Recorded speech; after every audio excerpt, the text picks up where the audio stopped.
You are about to see the second of 3 films which have been made to help us size up our enemy, Japan.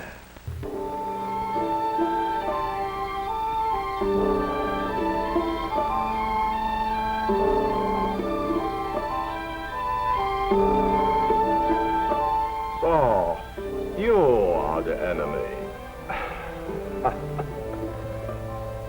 Oh, I am not supposed to laugh.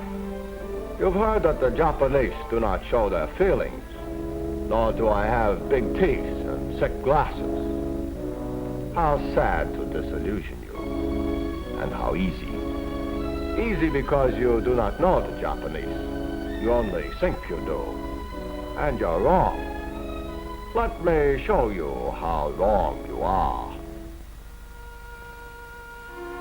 This is Japan. My Japan.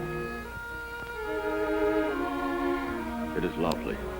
In the wake of the devastating attack on Pearl Harbor on December 7, 1941, the United States found itself in a state of fear and paranoia. There too stands Fujiyama, the holy mountain, reaching down to the boiling center of the earth and soaring up to touch the stars, commanding us to fulfill our certain destiny to rule.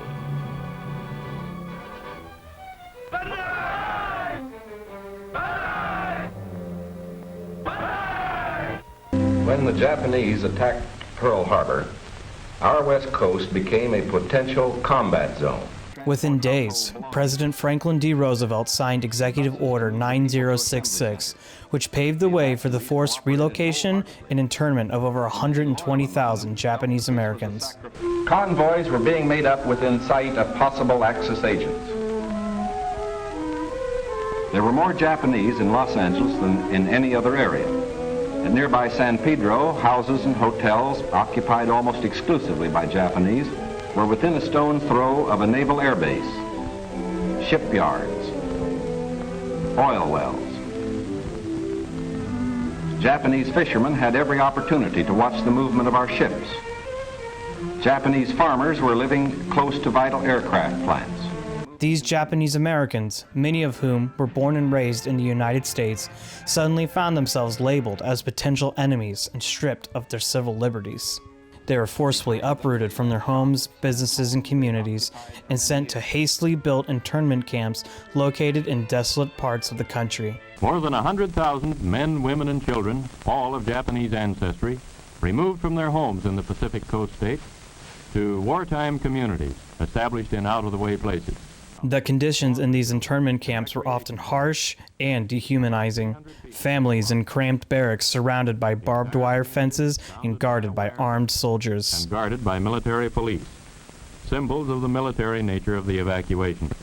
Each family, upon arrival at a relocation center, was assigned to a single-room compartment, about 20 by 25 feet. Barren, unattractive.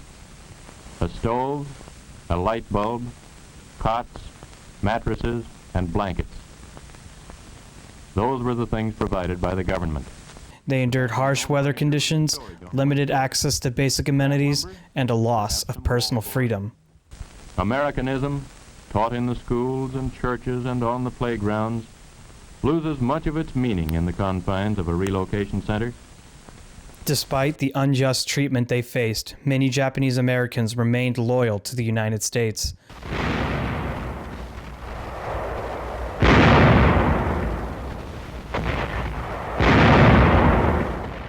Over 30,000 Japanese Americans served in the U.S. military during World War II, forming the segregated 442nd Regimental Combat Team, one of the most decorated units in U.S. military history.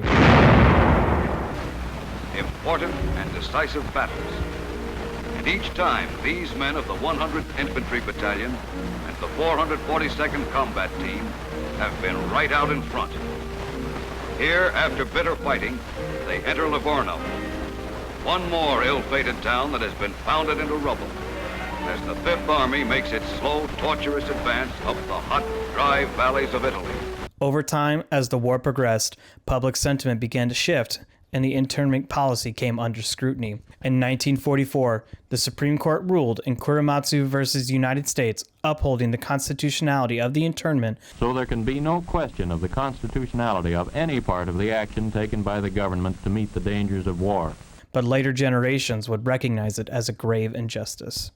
It wasn't until many years later that the United States government officially acknowledged the wrongdoing and apologized to the survivors. In 1988, President Ronald Reagan signed the Civil Liberties Act, offering reparations and a formal apology to those affected.